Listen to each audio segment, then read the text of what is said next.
আসসালামু আলাইকুম। কেমন আছেন সবাই? চলে এলাম নতুন আরও একটি ভিডিও নিয়ে। আজকের রেসিপিটি কলা দিয়ে ইলিশ মাছ রান্না। সেজন্য আমি কলাগুলো দোফাল্টা করে কেটে নিয়েছি। কলাগুলো আমি কিছুক্ষণ হলুদ দিয়ে মাখিয়ে রাখবো। আর এই তো চলো, হাঁড়ি বসিয়ে দিয়েছি রান্নার জন্য।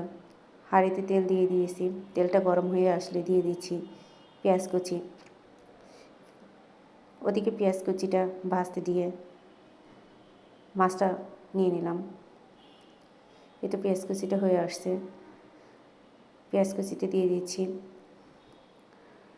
প্রয়োজন মতো হলুদ গুঁড়া, মরিচের গুঁড়া, প্রয়োজন মতো লবণ দিয়ে সুন্দর করে কষিয়ে নেব। মশলাটা কষানো হয়ে গেলে সামান্য পরিমাণে পানি দিয়ে আবার আরেকটু কষিয়ে নেব।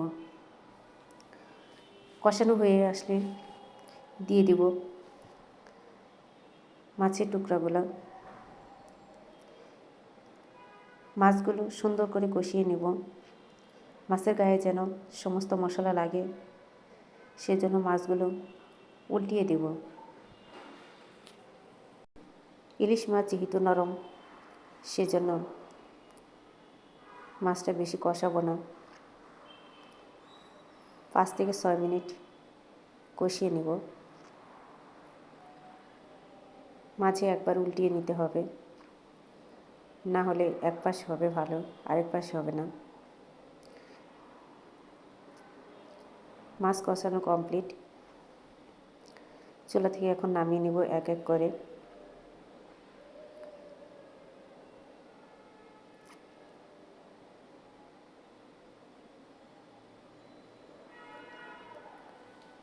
চুলা থেকে নামিয়ে নিচ্ছি কষানো মাছটা।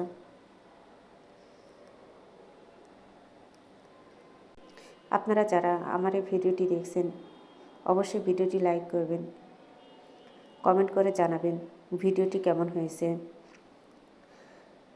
আপনি যদি এই ভিডিওটি ফেসবুক পেজ থেকে দেখে থাকেন, পেজটি ফলো দিবেন। ইউটিউব চ্যানেল থেকে দেখে থাকলে চ্যানেলটি সাবস্ক্রাইব করে রাখবেন। আপনি যদি এই কাজটি আগে থেকে করে রাখেন, তাহলে আপনাকে অসংখ্য ধন্যবাদ আমার পাশে থাকার জন্য। মাছগুলো তুলে নিয়ে সেই কষানো মশলাতেই দিয়ে দিব কলাগুলো সুন্দর করে কষিয়ে নেওয়ার জন্য কিছুক্ষণ ঢেকে রেখেছিলাম। তারপর পানি দিয়ে সেটা জাল করে নিয়েছি। আর এই তো মাছগুলো দিয়ে দিচ্ছি। আপনাদেরকে অসংখ্য ধন্যবাদ আমার এই ভিডিওটি দেখার জন্য। আজকের মতো এখানে বিদায় নিচ্ছি। আল্লাহ হাফেজ।